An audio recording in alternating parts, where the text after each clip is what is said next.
We took a week off from the player reviews, mainly because there was just a heck of a lot going on in Chris Crawford's life. Yes, he talks about himself in the third person sometimes, but also because it kind of lines up perfectly now. Like, we'll get rid of the guys who weren't very good and then get to start talking about the guys who are actually interesting for 2025. Now, not everybody will be here, and some of the guys we'll talk about now may not be here. I think this guy's coming back. I don't think it's a lock. It's Gabe Speier.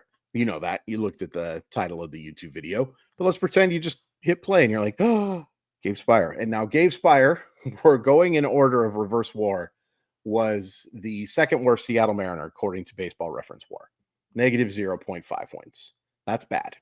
Let's take a look at the numbers and how you get to that number. 29 appearances. We'll talk about that in a second. 23 and 2/3 innings. Gave up 19 hits and 15 earned runs. Walked 14 and struck out 33. An ERA of 5.70. That is an ERA plus of 65. So ultimately, the results are what matter. And by results, Gabe Speier was pretty bad. Now, he dealt with some health stuff, and he dealt with some bad luck. We'll talk about the bad luck in a second. But those results are awful.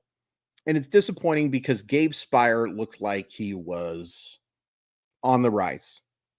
And let's look at those 2023 numbers. A 3.79 ERA, not elite, but you know what is elite? A 64-11 strikeout to walk ratio. Elite may be too strong, but it's pretty darn good. It's pretty darn good in 69 appearances. And like I said, Gabe Speier dealt with health stuff. And I think 69 appearances, easily a career high, may have had something to do with that. 40 less appearances.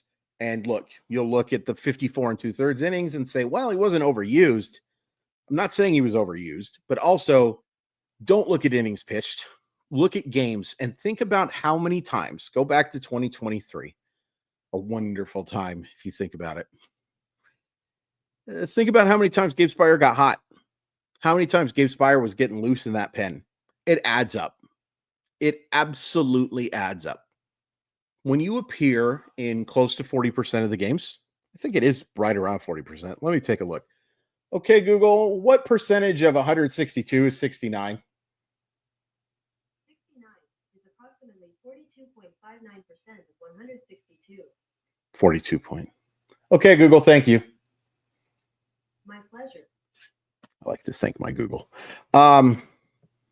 When you're appearing in that many games and you probably got hot in another 15 to 20, adds up. It adds up. Now, I'm not just making excuses for Gabe Speier because there are some very poor results here. Let's take a look at the Savant page because it's the ultimate helper with these type of guys. There are good numbers here, but let's look at the ugly. The ugly here, and I mean ugly, is the walk percentage. He walked 13.5% of the hitters he faced.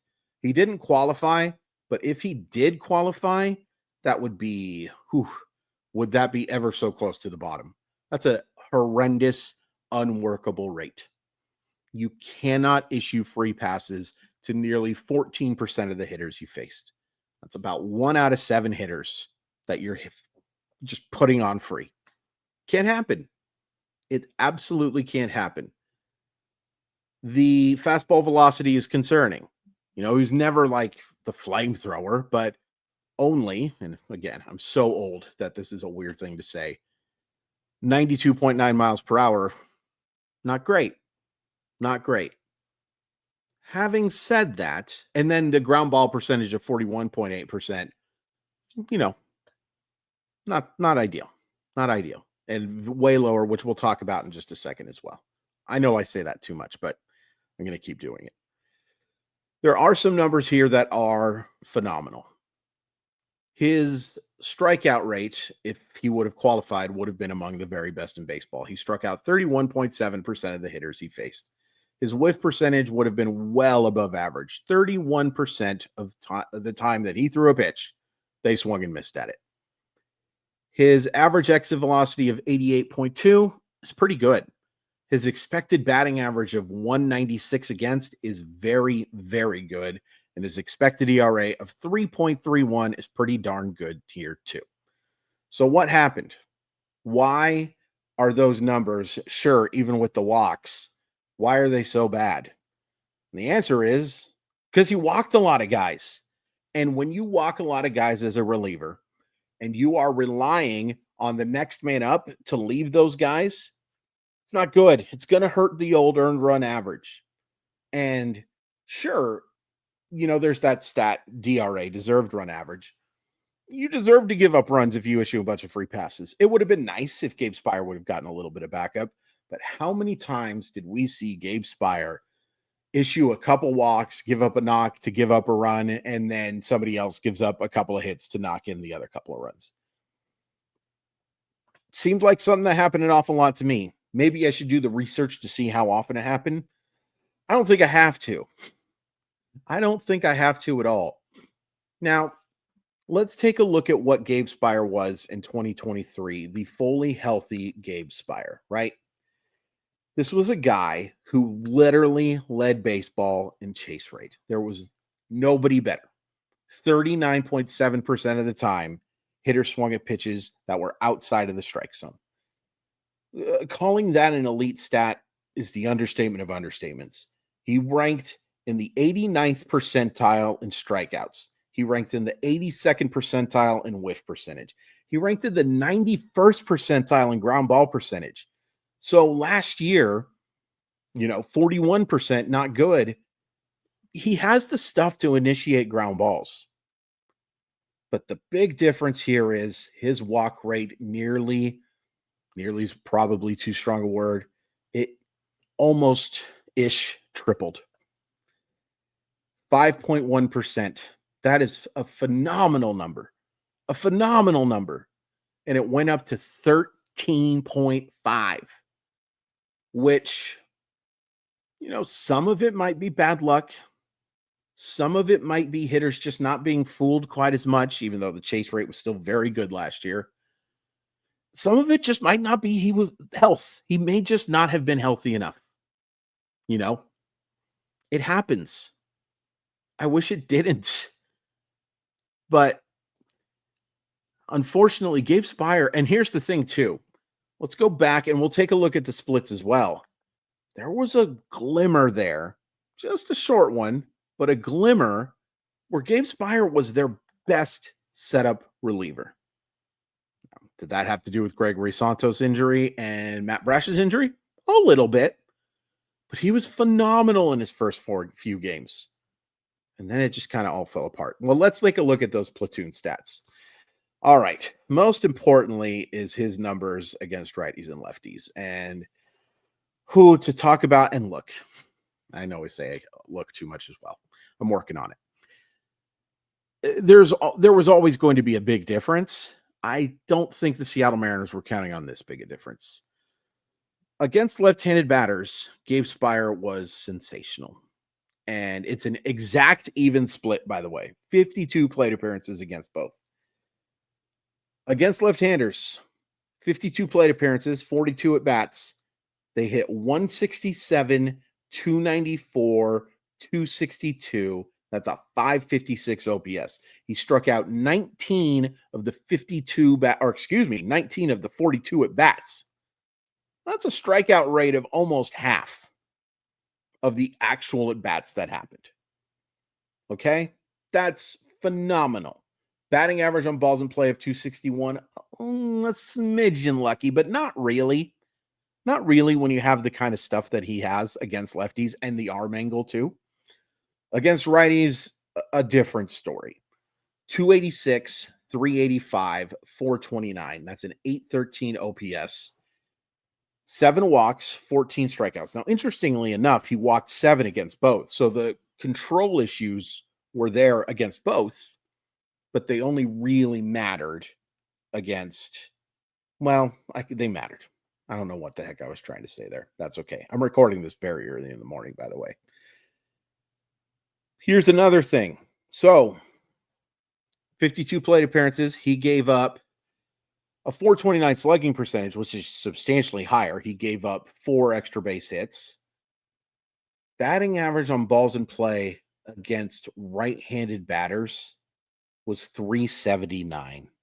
Now, when your command's bad and you get hit hard, you can't just say, oh, it's bad luck. You can definitely see how there was some bad luck for Gabe Speier last year. On top of the self-inflicted damage, he didn't get a lot of help.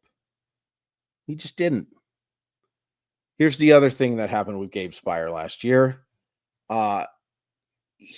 You would have been better off putting me in on the road, because this is just wow. Okay.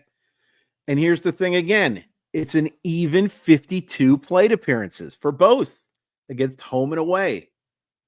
At home, phenomenal. 174, 255, 283. A 20-5 strikeout to walk ratio. A 280 batting average, balls on play. It shows you there was no good luck. It was just him being dominant at home.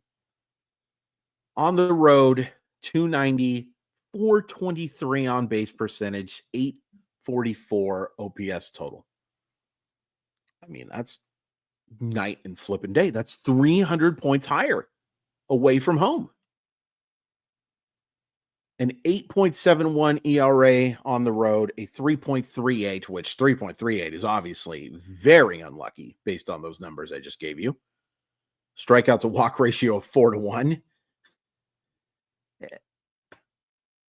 That's crazy. And I don't know what you can take from that other than he can't be that bad on the road. He can't be that bad on the road going forward. There's no way. There's zero chance that Gabe Speier has an ERA above 8. Kind of interesting the first and second half now. Much fewer appearances in the second half. Part of it, he was in the minors for a little bit. Part of it, unhealthy. Excuse me. I hiccuped. 673 OPS in the first half, 710 OPS in the second half. Pretty similar.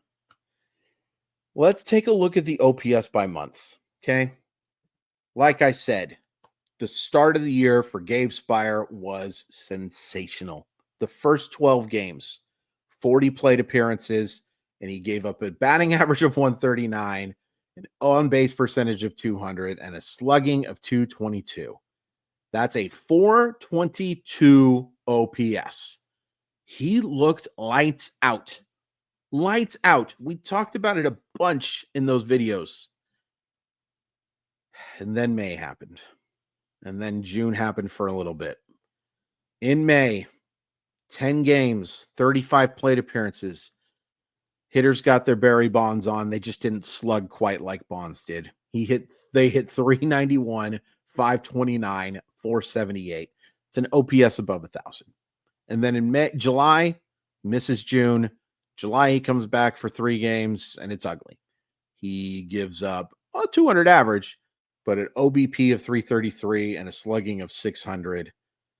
August, he just has the one game, and he does a nice job. He gets 3 up, 3 down. And then in September, I think he looked pretty good, but it was only 3 games again. That April, March is what I take away from Gabe Speier. And let's real quick do by ERA by month. By the way, the ERA in September was 6, so it didn't look that good. August, it was 0, like I said. July, it was 5.4. April and May. And this is mostly when we saw him, was April and May. In April, it was 0.84 with a 15-2 strikeout to walk ratio. In May, it was 15.88. A pretty good points per game average, a pretty bad ERA. So, what do we take from this? I don't know. Here's what I take from it. There was too much good from Gabe Speier early on and in 2023 for me to say, I don't want Gabe Speier on my team next year. I think you have to have a thinner leash, right? You can't have the same expectations for Gabe Speier going into 2025 that you had going into 2024. That would be silly. But you can't ignore April, March, and you can't ignore the version you saw in 2024. If you do, I think you're making a mistake. So here's the nice thing. Assuming everybody comes back healthy, you don't have to have those expectations for Gabe Speier. He might be your worst reliever next year. If Gabe Speier is your worst reliever, you got a pretty good bullpen. So yeah, Gabe Speier. We can start talking about more exciting players now. But I thought it was definitely, well, obviously it was worth talking about. I wouldn't have talked for 15 and a half. I talked for 15 and a half minutes about Gabe Speier. Got a weird life, Chris. Would appreciate you guys hitting like on the video. So appreciate you guys subscribing. We're going to do the live chat, by the way, on Tuesday. I'm going to go help my dad move. Yeah, I'm a good guy. You guys know I lost Skip, but been talking to my biological father a lot more, and it's been great. So yeah, I'm very much an open book when it comes to this stuff, as you guys probably have figured out right now. But Gabe Speier, you excited for him next year? Somewhere in between. Real players coming soon.